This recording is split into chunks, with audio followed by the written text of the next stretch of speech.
Anong ganap sa mundo ng showbiz?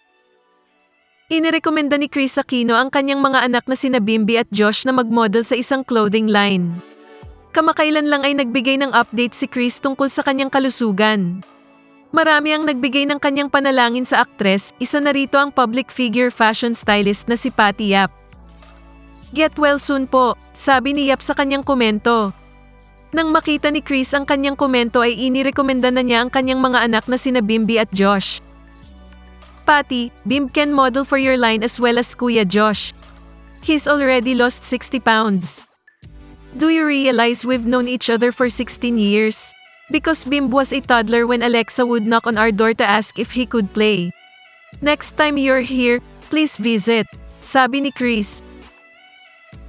Kung nagustuhan mo ang content na ito, huwag kalimutang mag-subscribe at i-click ang share, like, at mag-comment ng inyong opinyon. And favor naman po, please don't skip the ads.